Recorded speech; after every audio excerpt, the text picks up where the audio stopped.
days. That's what one email campaign that we did in one of our portfolio companies generated. And if you don't know who I am, my name is Alex Hormozi. I own acquisition.com. It's a portfolio of companies that does over $250 million a year.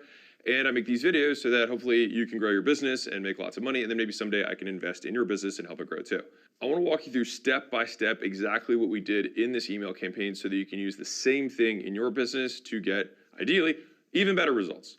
So let me walk through the context of this business. Number one is it's a business that relies predominantly on paid ads. So it's a consumer-based business, so lots of media to generate lots of volume of transactions and leads. So we had a very large email list. And for the most part, we weren't doing much with that email list besides following up for the initial transaction. And then after that, they were dead to us, which I definitely don't recommend doing. But at the time, going into this, it wasn't a constraint of the business. And then it became one because all of a sudden, some of our ads weren't performing as well. And all of a sudden, we thought, oh my gosh, we might not hit our quarterly revenue goals. What else can we figure out? Enter the email campaign. Cool, so let's walk through the numbers. So the email list size was 3.3 million emails. Now this was over a few years that we collected these emails, and it was a traditional, think about it like an e-commerce setup. So it was an opt-in, and then a sale, and then upsells. So the next major number that we need to know is that this was a $2,000 price point, and we had an upsell on the back end for about $8,000 that a certain percentage of customers would take. Now, the next piece that's important for this is that we had buyers and non-buyers that were on the list. So this was just a total list of everyone that we had ever had.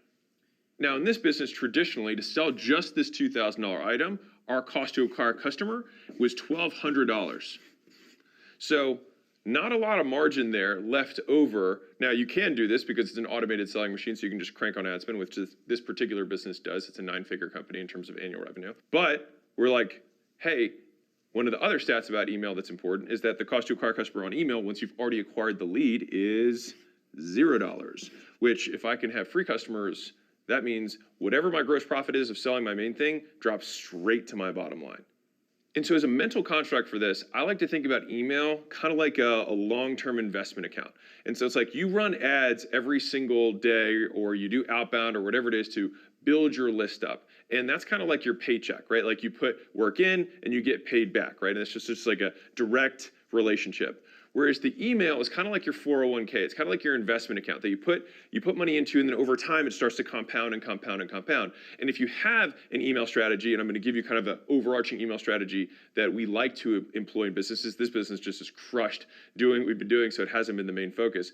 But if you have a business, like it is one of the easiest ways to just immediately plug in and print money. And the nice thing is that even if it's late to the game, I mean, this business does a lot of money. You can still employ it and then immediately see the results. There's two things about email and having follow-up beyond initial follow-up that makes a business more valuable. Number one is that all sales that will come from email are going to drop straight to the bottom line in terms of profit. And so most businesses, 95% of businesses, are traded on a multiple of bottom line. And so since these sales drop straight to the bottom line, it will be a big enhancer on the enterprise value. The second point is that if you have consistent email sales that come in, that number isn't going to really change. Like tomorrow, you don't go from 3.3 million to 1.5 million emails on your list unless you clean the list or whatever. But fundamentally, the list size isn't going to change overnight. Your ads might change overnight, but your email list won't. So what that does is it actually can smooth out volatility that occurs in a business, which would make it more attractive to an investor. Long term, you'd like to have some sort of regular email cadence because things like deliverability and domain reputation and things like that come into play. I'm not going to get into that stuff for this video. I'm just going to talk about big picture email strategy that you can employ in your business now to make money. Great, now that we have the numbers and the context, let's talk about the campaign.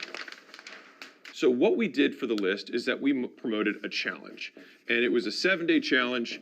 And the reason that I think this is interesting and important is that, number one, this came from the marketing director. And I think the reason that I want to highlight this is that this is why you need to have smart people. This didn't come from me. This didn't come from the founder. The marketing director was like, hey, I think we should do a challenge. Now, we weren't actually super on board for this because we're like, hey, this might be a distraction. But it turned out to be really, really good and added over $100 million in enterprise value to the business. Remember, this business is already a multi-$100 million enterprise value business. And so adding 10 or 20% to the enterprise value can be a very big difference. The second thing is that this challenge actually came from the product. And so we pulled out something that was already something that we knew worked that we were doing for customers. We pulled it out and we made it into a lead magnet. And so fundamentally, a lead magnet is a complete solution to a very narrow problem. And ideally, once you solve that problem, you create the next problem which you solve with your offer. And so fundamentally, that is what a good lead magnet does. And this is why challenges, I think, are very strong lead magnets for a lot of businesses, because they also satisfy all the elements of a value equation, which I talk about in my first book, $100 Million Offers, which has sold almost 1 million copies so far. Now, the value equation works like this. You've got the outcome, which is the thing that people want. And so as long as you have a clearly defined outcome that they want, then that becomes more valuable. Now you multiply that by low risk, or the perceived likelihood of achievement. How likely is it that when I buy this thing, I'm going to get this thing? If you have an outcome you want and it's guaranteed to get it, this is going to be really valuable. But there's two other elements. The thing is how long is it going to take? So if it takes a really long time, then I'm be like, well, okay, sure, I have this outcome, which is I get really rich, and the guarantee is that it'll definitely happen, but I got to wait 20 years of investing my money to become really rich. Well, it's not as attractive anymore, right? Then you do ease, which is how hard is it, so effort and sacrifice, that are associated with this outcome. And so these are the four elements of value. And so a challenge is a really clear outcome that everybody wants. It has high likelihood of actually happening. It happens really fast because we attach a time to it. And because we're going to say, hey, we're only going to do this one thing and we're going to give you all the steps, the perception of the prospect is that it's easy, which makes these very strong lead magnets. If you want to go through the experience of what going through one of these challenges looks like, and you are somebody who wants to start a business or already have a business, either way, you can go join the school challenge for free. It's for 14 days. We walk you through everything that we have. I take calls in that community to help people get their first business online started. We have everything down step by step. Once a month, I drop a full day mastermind training of all the people who are starting communities and making them. We've got it down, like we're pretty good at helping people get to that first dollar. And so you can start for free. Go to school.com/games, and I'll see you in there. So for this particular business, it's a business that helps people achieve an outcome that actually takes a little bit of time.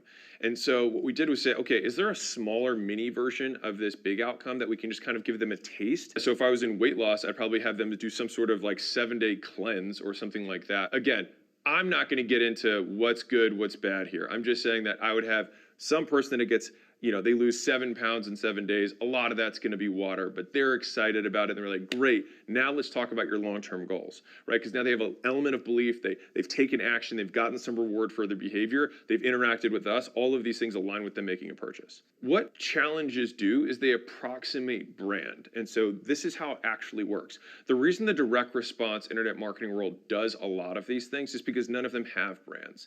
And so like for me, for example, if someone's already consumed a gazillion videos of mine or podcasts of mine, then if I say, hey, do you want to check this thing out? A lot of people are like, yeah, you've already given me a gazillion other things, and so sure. But if you're brand new, then what you do is you basically approximate a relationship where you would have already had a lot of interactions. So you basically try and cram, a 6-month relationship into 7 days. So it's kind of like one of those dating shows where they say, will you get married in 30 days? And they like try and cram a whole relationship into that period. It actually kind of is the same thing when you come from a marketing perspective. So you're just rapidly warming up. You're like microwaving the prospect rather than slow cooking it, which is kind of the normal branding way. Right, and for example, in the school games, that's our version of a challenge, right? We just call it the school games, a cooler wrapper. We have leaderboards and prizes, things like that. And so we walk people through how to start a business online. And so we get 1 out of 3 people just under to get their first dollar within their first month, which is pretty cool. We've put a lot of time into getting that kind of outcome. And then once someone makes $1, then they're like, shoot, I can see how I could make more dollars. And so that's the idea, is like you want to approximate, you want to do it really fast, you want to make it as easy as possible, make it as guaranteed as possible, and an outcome that they care about. So now that you know what the setup is, let's go back and add a couple of numbers to this campaign, and then I'll walk you through what happened. So we sent the emails only to a small subsegment of the list. So we had 464,000 people that we sent it to, and that was because we wanted to test it out. We didn't want to blow our load on the whole on the whole list. And so we just sent it to like 15% of the list. And the reason we did that is because like, hey, if this thing bombed, we didn't want to like piss off the entire list. And so we sent it to 15% of the list. A lot of them were non-buyers. And from there, what we saw is we had 10,000 people who registered for this thing, which, good or bad, whatever, for us in an absolute number, 10,000 people shows a pretty decent amount of interest. So in order to get this 10,000, we had an 18% open rate, meaning 18, just about 1 out of 5 people opened the actual email. Okay, great. Now from there, we had about 5% of those people actually click to join the thing. And then the rest was the opt-in percentage on the page to register. That got us to 10,000. So it went from 464 to 83,000 that opened it. From the 83,000, 10,000 of them actually registered. So a pretty good percentage actually who did click wanted to do it. And as you get into a cadence of this, which I'll explain at the end in terms of how to implement this ongoing as an email strategy to make more money, is that as soon as you really nail what that lead magnet is or what that challenge is or whatever it is that you're going to get your leads to engage again or re-engage, these funnel metrics will always improve. You're going to split test the subject headlines, you're going to split test the opening on the email, you're going to split test the CTAs and the links that you're going to use, the landing pages that you send them to, the offer that you attract them with, the headline of the naming of the challenge, which by the way is a great way to vary this up if you do it like once a quarter, which I'll talk about later. Like you can do the same play, but you just put a different wrapper on it. So for example, in the gym world, because I came from this world, it's like I might have a 6-week, 6-week challenge. I might have a 42-day fix. I might have a 42-day transformation. I might have a 6-week booty blast. I might have a 6-week slim for Santa. I might have a lean by Halloween. Like I've done a lot of these. Accountability buddy, challenge. Like I've done a lot. And you know what? Slim for summer. All of these things work. But fundamentally, what are we going to do? We're going to eat. You're going to eat less. You're going to move more. And so even though the deliverable of the challenge or the lead magnet might more or less be the same, you can just wrap it seasonally, or you can wrap it based on a specific pain point that happens at that time of year. So let me walk you through the results math, right? So we'll do a clean page. So we had 10,000 people who registered. I actually don't have the data on how many people attended live and watched throughout the whole 7 days. I can get this, but I know the high level. And so from 10,000, we had 800 people who actually bought. All right, so we had about 8% of people who made the purchase, which is pretty good. Not unhappy about that at all. Do I think we can improve it? Yes. But fundamentally, this was to a list of plenty of people who hadn't bought. They knew who we were, so I'd say it was a little bit warmer than true cold. But a lot of them had never bought anything from us before. And so that resulted, remember this is a $2,000 price point, in $1.6 million in new sales that we did just from this email campaign. You're like, wait a second, I thought you said you did 2 million or more than 2 million. Let me explain what happened from there. So from there, we had 20% of people ascended into the AK product, which allowed us to make an extra 800K from the ascensions. And so that gave us $2.4 million in total from this 7-day email campaign. Now, I want to break something very cool off for you, which is that you see 2.4 million. Now that was derived from a list that was 464,000 emails. And so that means we were making roughly $6 per email in this campaign. And so if you know that you do this, call it 4 times a year, which I would recommend you do when we get into the takeaway section, meaning 1 time per quarter, you do a cleanup where you say, great, we're going to take all the leads that we had and we're going to run them through a conversion mechanism. In this way, it's not like, oh shoot, I have to do this all the time. It's like, all right, I'm going to do this big thing. We do it once a quarter and we clean up our Q1, we clean up our Q2, we clean up our Q3 by running all of our leads through this high converting funnel that we've structured purposely for non-buyers. So we have different hooks, different front ends that has different messaging that might not have been the primary message that converts the most people, which is our first, whack at it, but this is our second and third whack at it. And by varying the titles that you use in each of the quarterly things that you do, so Q1 will have a different name than Q2, you'll still be able to attract people without necessarily fatiguing or tiring the list. And in between those times, you can then simply provide value to the list, and so you've deposited some goodwill that earns you the right to be able to ask for the sale. So let me walk you through the takeaways that we had from this that you can use for your own business to make more money. So there's 4 main takeaways that I would recommend you take from this, that I take from this. Number 1 is smart people. All right, so you have to be able to trust your people to make recommendations. Now, neither the CEO nor I, so I like to say this, I also am not always in favor of ideas that make lots of money because I mess up too. But we were like, you know what? They're a little closer to it. We will trust that they're super excited about it, because the flip side is if you bash every idea that your team comes to you with, then they're going to stop thinking about ideas. And then all of a sudden you're like, why doesn't my team ever think of anything? It's like, well, because you turn them down every time. And so there's kind of like, what hills do I want to die on? And what times do I want to say, hey, give it a shot. I don't think, like, is this going to do damage to the brand? No, I don't think so. We're currently not doing anything there. And if you're really passionate about it, sure, let's do it. So one, having smart people. Two, which is trusting them. All right, so I say this is still as first kind of people related for this, is that you still got to trust those people and make a bet with them. And part of the reason I say trust them, obviously you want to trust them because they're competent, they're intelligent, and they're well-intentioned. But the other thing is that they sometimes just have data that you don't have. Because fundamentally in a business, there's data that's happening all over the place, and you're only going to get snippets as a CEO, especially the bigger the company is, right? This is the business at almost 10 million a month. Like, it's a very large business. There's lots of things going on.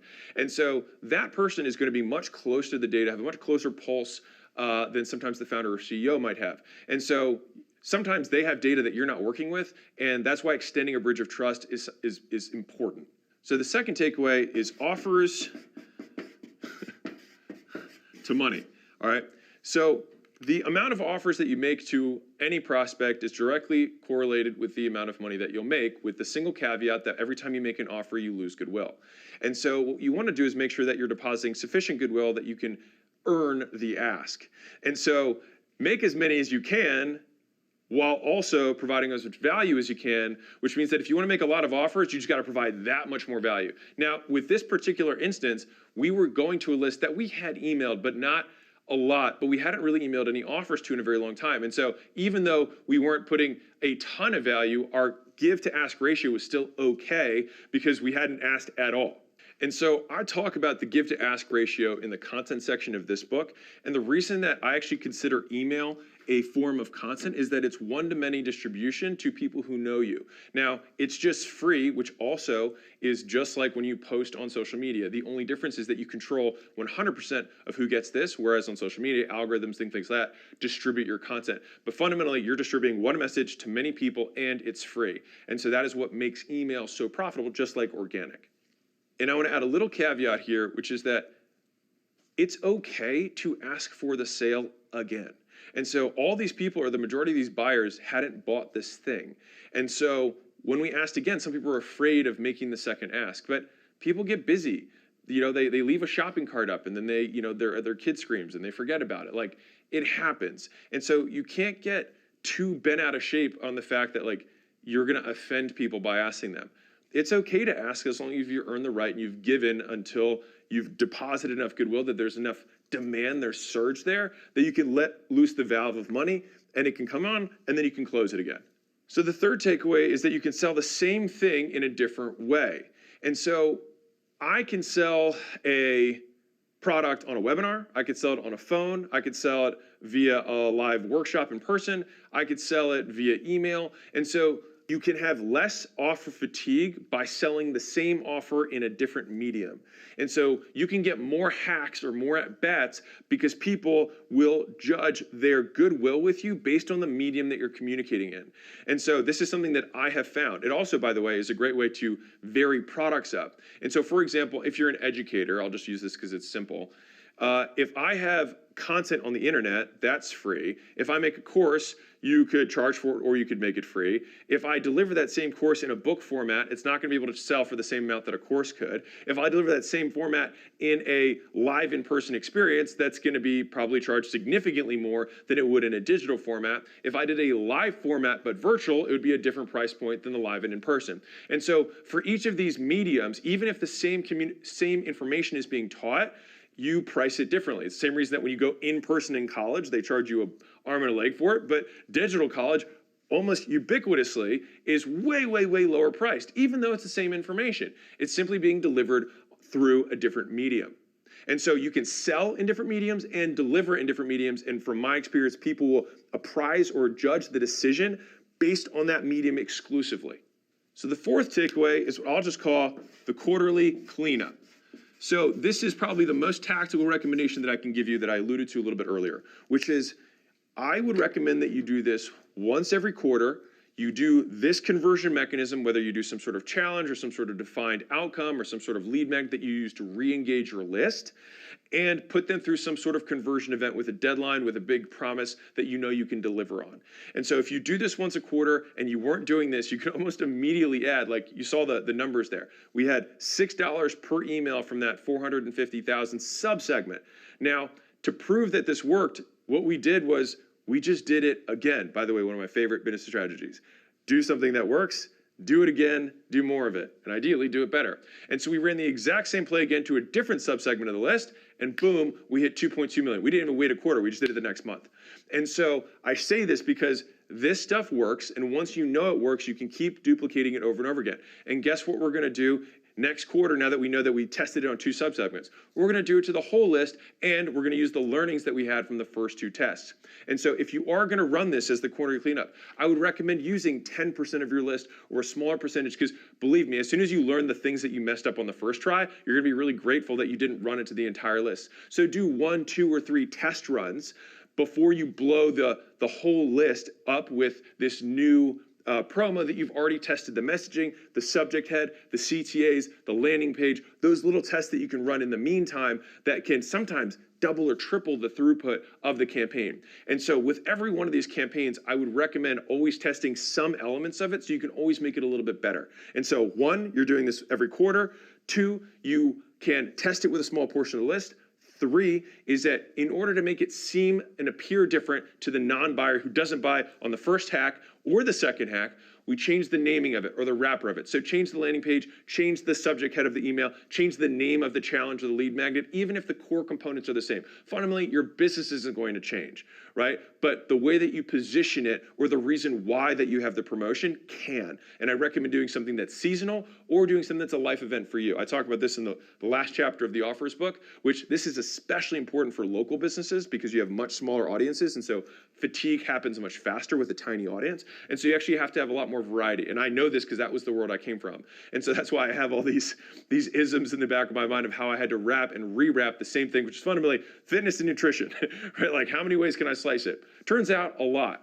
And I will say that once you have one annual calendar, you can pretty much stick with it. So you don't need to come up with another thing next year. Once you have your 4 big promos that you're gonna run throughout the year that you know are tested, those just become autopilot and they just become cash printers. And if this type of case study, deep breakdowns on business is interesting to you, I have another one where I doubled one of our portfolio companies in 60 days. Check that one out.